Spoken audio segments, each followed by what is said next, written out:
Saudi अरब में सालाना हज यात्रा शुरू हो गई है, लेकिन इस बार तस्वीर थोड़ी बदली हुई है। वजह कोविड-19 महामारी। इस महामारी ने हज यात्रा को कैसे और कितना बदल दिया, कवर स्टोरी में आज इसी के बाद।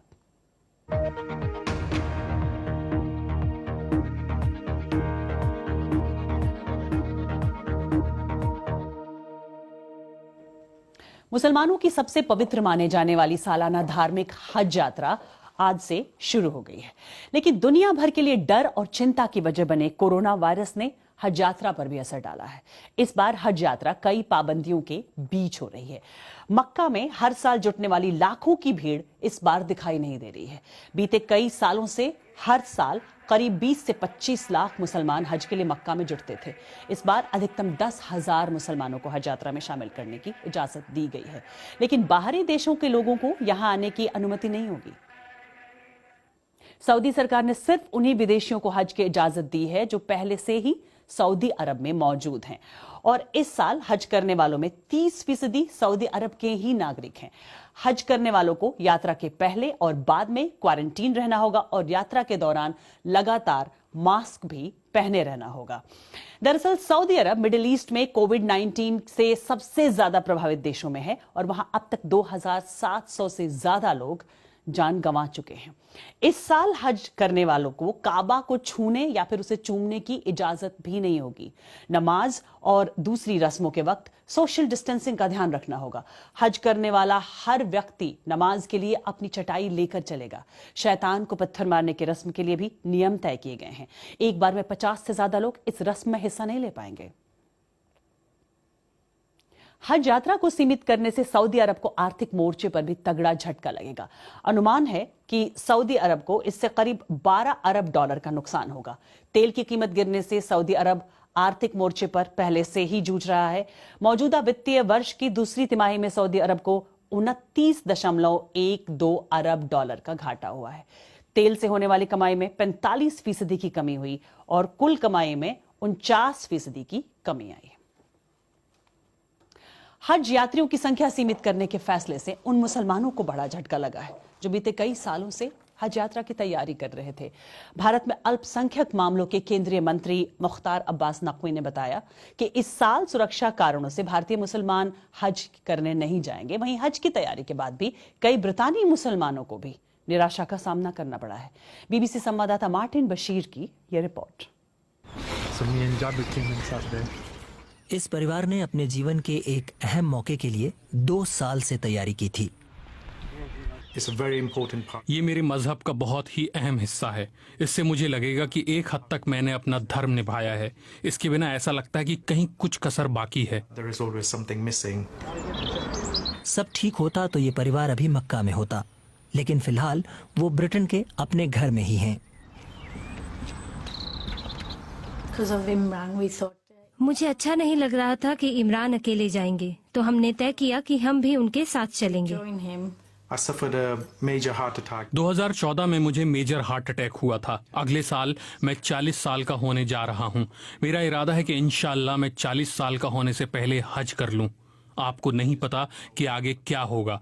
अभी मैं ठीक महसूस कर रहा हूँ, लेकिन अगले साल शायद ऐसा ना हो, तो मेरे पास यही एक मौका था।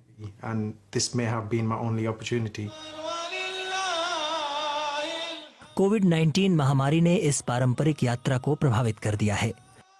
पिछले साल 20 लाख से ज्यादा लोग हज पर गए थे। इस साल कोरोना महामारी के कारण सऊदी अरब की सरकार को सभी विदेशी श्रद्धालुओं को आने पर रोक लगानी पड़ी है। अभी हम यहाँ लोगों के आने का इंतजार कर रहे हैं। लेस्टर के एक इमाम शेख इब्राहिम मोगरा का कहना है कि जिस कोटा सिस्टम के तहत हर देश के मुसलमानों को हर साल मक्का जाने की इजाजत मिलती है, वो कोटा घटाया जा सकता है। दुख की बात है कि वायरस अभी कुछ और समय तक रहने वाला है। मानसिक और मजहबी तौर पर हमें उस निराशा का सामना करने के लिए तैयार रहना चाहिए, क्योंकि ब्रितानियों के लिए कोटा घटना तय दिख रहा है। अल्लाहु अकबर, अल्लाहु अकबर, ला इलाहा इल्लल्लाह। उधर पटेल परिवार घर पर ही धार्मिक फर्ज निभा रहा है। मगर उनके चेहरे पर निराशा साफ दिखती है। क्या आपको लगता है कि अगले साल आप उन्हें ले जा पाएंगी? इंशाल्लाह इंशाल्लाह। हज यात्रा पर लगी रोक से इस पर निर्भर उद्योग भी प्रभावित हुए हैं। सऊदी अरब ही नहीं बल्कि दूसरे कई देशों के टूर ऑपरेटर्स पर इसका असर पड़ा है। अफ्रीकी महाद्वीप के देश सेनेगल के भी कई लोगों को इससे झटका लगा है। दुनिया भर के मुसलमानों की सबसे पाक यात्रा हज। सेनेगल से भी हर साल करीब 13,000 लोग हज के लिए जाते हैं, लेकिन इस साल ऐसा नहीं होगा। कोरोना वायरस के कारण पर्यटन उद्योग पर बहुत बुरा असर पड़ा है। हमें बेहिसाब घाटा हुआ है क्योंकि हम में से कई ने पहले ही होटल की बुकिंग के और टिकट के पैसे जमा कर दिए थे। मैंने उम्रा का आयोजन भी एक दोस्त के साथ किया। हमारे साथ 50 लोगों का एक ग्रुप था और निकलने में केवल 48 घंटे बचे थे। तभी पता चला कि हम आगे नहीं बढ़ सकते। हमें लोगों के पैसे लौटाने पड़े। तो अंदाजा लगा लीजिए कि हमारे लाखों डॉलर फंसे हुए हैं।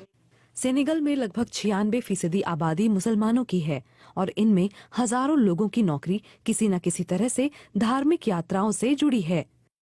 सेनेगल ट्रैवल एजेंसी एसोसिएशन के मुताबिक धार्मिक यात्राओं के रुकने से इससे जुड़े लोगों को 60 लाख डॉलर से अधिक का घाटा हो सकता है।